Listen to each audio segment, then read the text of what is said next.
Hi, Liz. How are you doing? I'm doing great. How are you, Vanessa? Good. Nice to see you again. For everyone tuning in to Watch Us Wednesdays, I'm talking with Liz Kranyak, who is a custom jewelry designer at Premier Gems, based in Calgary. And last time we chatted, we were talking a little bit about how custom jewelry is a really great option for Valentine's Day, which is coming up, and all the reasons why you love designing custom jewelry. And this time I want to just talk a little bit more specifically about the components that make up custom jewelry, and diamonds being one of them. Of course. Obviously, diamonds have been endured in popularity for years and years and years and years. And I was looking on your website, and I just wanted to talk a little bit about where Premier Gems sources their diamonds from to create the jewelry. So that's a pretty easy question. I mean, diamonds are sourced from all over the world.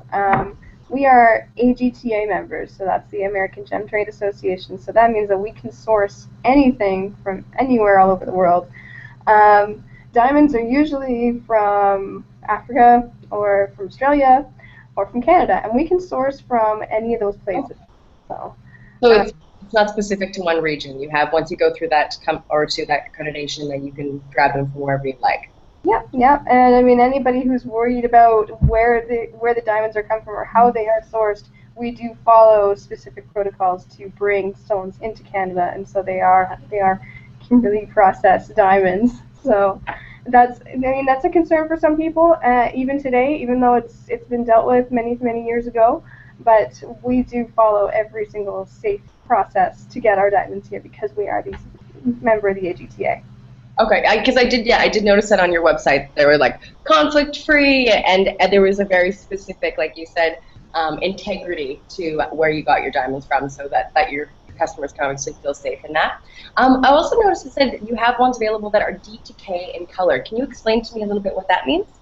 So when we talk about a scales of quality with diamonds, um, D to K in color, that's how we scale how white or how yellow something is. So maybe I can actually show something up to the screen. This doesn't Yeah, always work when I try it, but we can do of this. course.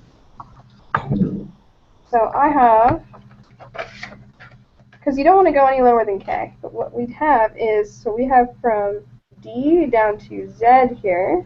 Okay. And so do you notice a small difference here? So the D is nice and white, Yeah, and absolutely. more and more yellow. So we grade diamonds on how white or how yellow they are, or how white. And sometimes you get other colors too, but they don't fall under the letter grading. So best way to go would be from a D down to a G or a J. You don't want to go any lower than J because that's when you start seeing color. So Oh, yeah. is there a niche demand at all for colored diamonds like that? When we go outside of the letter grading, outside of this, so you don't want a K color diamond because it doesn't really, it has too much of a warmth, as we call it. So what we do is we will bring in a fancy yellow, and actually I may have some next week for us, possibly, to show you. So fancy yellow are really bright yellow diamonds, and that color occurs naturally. They're very special. They're very rare and gorgeous, and yeah, and they are considered not within the D to K, but they are considered more than K, and that's a nice yellow. That's not a brownie light tinted yellow that you get with letter gradings. And what's the process that gives the diamonds the color distinction? The colors that bring it up. Sorry, Jeff's like. So actually, it's nitrogen. Oh, there we go. All right, see? In the We are getting a little more scientific than we realized. blah technical stuff, it is nitrogen levels in the earth that create the white. Either more nitrogen will make it more yellow, or less will make it more white. So. And there we are.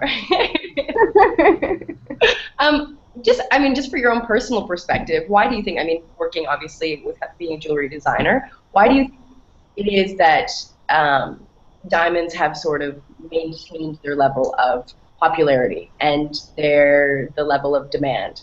Well, we have been strapping wonderful, sparkly things to our bodies before we could even speak. So there's archaeological evidence of string and berries somebody said, oh, I like, well, they didn't say, but they thought, oh, I like that color. I want that with me all the time. Yeah. And we do that today. We do the, oh, I like that sparkle. I want that with me all the time. I like the way that the light catches it, which is why we started using them more in Edwardian times. Now we do it because it has the sparkle, it has the durability to withstand our everyday life, where we have steel door handles, we have filing cabinets, we have everything that can possibly bang up against it, and it's hard enough to still sparkle and still be beautiful for years to come after that. Well, and that's an important thing. It's definitely not lost-proof, but it it is bang-proof. Well, that's why we have insurance. Yeah.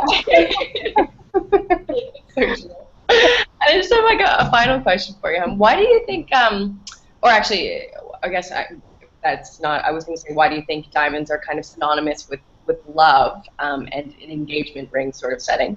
But I guess, I mean, that totally explains it. They are this sparkly, beautiful, luminous thing that we want around us just because. But as a designer, and you're obviously creating these pieces and setting these stones and these gems, do you have another particular stone that you've seen an increase in demand in? Yes. For jewelry? Yeah. We're doing a lot in sapphires. And people don't know about sapphires is they're not just blue. We can get purple, we can get green, we can get various different colors, yellow, pink, and that is a strong stone that has a great color and a great shine to it that we can use for almost anything.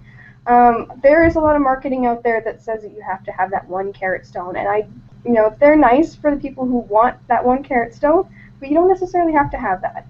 If you love blue, then wear blue. If you love purple, then wear purple, and make it something more for you.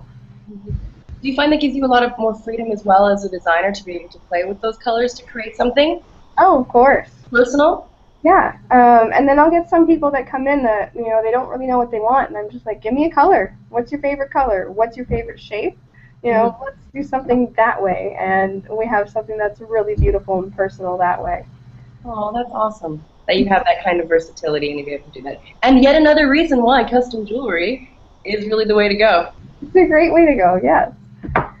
Okay, well, thank you once again, Ms. Liz, for talking to me and shedding a little bit of light on diamonds and why they are so popular and how there's kind of, all their alternatives out there going forward.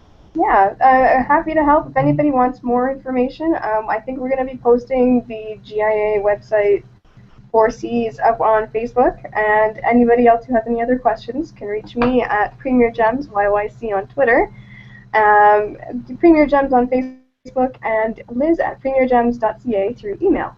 Awesome. Yeah. There we go. Always such a wealth of information, you are, Lo. Happy to help, really. All right, we will talk to you next week. Thank you again so much, and I look forward to learning more with you next time we chat. Looking forward to it. Okay. All right, have a wonderful day. Yeah, you too. Okay. Bye.